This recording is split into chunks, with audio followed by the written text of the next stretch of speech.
on a Daily Mix, let's talk trees. We're going to be talking about the top 3 ways people can make sure they have a successful tree growing here in the Valley, and who better to talk to us about that than Greg Peterson. He's the owner of the Urban Farm. So great to see you on this Green Thumb Thursday. Thank you for having me. I'm very excited to be here. Thanks for being here. So thousands of trees are coming to the Valley. Tell me about that. Next week. So every year we do a fruit tree program, and in the fall I give classes on how to grow fruit trees, and then in January the fruit trees arrive. What kinds of fruit trees? Our bare root trees are arriving next week. Those are apples, apricots, pears, things that are deciduous. They lose their leaves. And we'll have thousands of them that will arrive at our tree yard, and then we'll prep them next week and the following week and be open the following week. Thousands for you to choose from. Before we talk about what shoppers should look for, let's talk about some of the things that they're doing wrong. So when we talk about top 3 ways to grow a tree successfully, we're also talking about the things that people shouldn't do, right? Yeah, absolutely. And I get emails with pictures all of the time with a tree planted in gravel mulch. You know, you plant a tree in gravel, and in July and August, it just cooks. Exactly. Or you plant a tree in a lawn. Okay, so what are we looking at here? So what we're looking at here, this is the gravel. That's a no-no. That's a no-no, as is grass. You don't ever want to plant in grass, although if you're planting in that area, the perfect solution is to put a basin in place.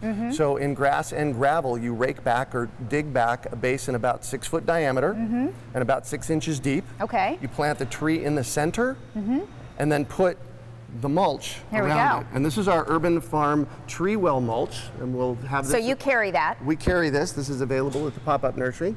And a good 6-inch layer around each tree will have them absolutely thrive. The other thing that you can add around the tree is wood chips. And this is a pile of wood chips, just, you know, wood chips, branches, and that kind of stuff. And usually you can find that free around town. It's just you have to take 25 or 30 yards of it.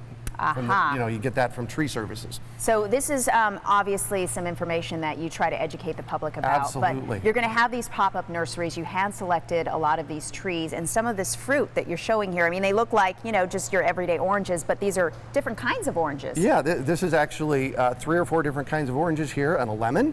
And these are all ripe. They got picked out of my yard over the past week or so. So now's citrus time.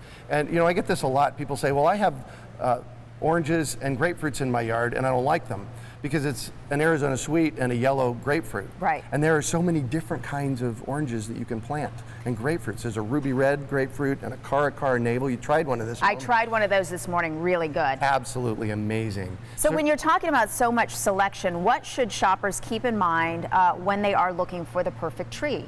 So the big thing is, what do you like? Don't plant something you don't like. In fact, I've got 14 navel oranges at the Urban Farm. Wow. 14 navel orange trees. No, 14 different navel orange 14 different trees. Okay. Yeah. Why do I grow so many? Because I love navel oranges, and about half of them are this pink navel.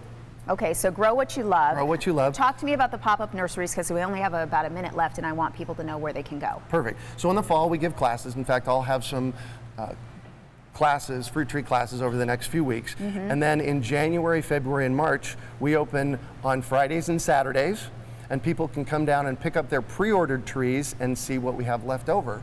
And they can buy mulch and compost, fertilizers. We have, basically, we're setting up a nursery for 18 days over the next 3 months. So it's one-stop shopping. One-stop shopping for all your fruit tree needs. Absolutely. Yeah, and everything you need to know you can also find on the website, which is urbanfarm.org. Absolutely. Tell folks where Urban Farm is located.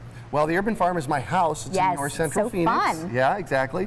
The warehouse that we use is at 4549 North 7th Street, so that's 7th Street in Highland. Okay, fabulous. Always good to see you. Happy New Year. Thank you. Thanks for being here. All right, models, mutts, and meow when we come back, and a puppy in studio. Don't go away.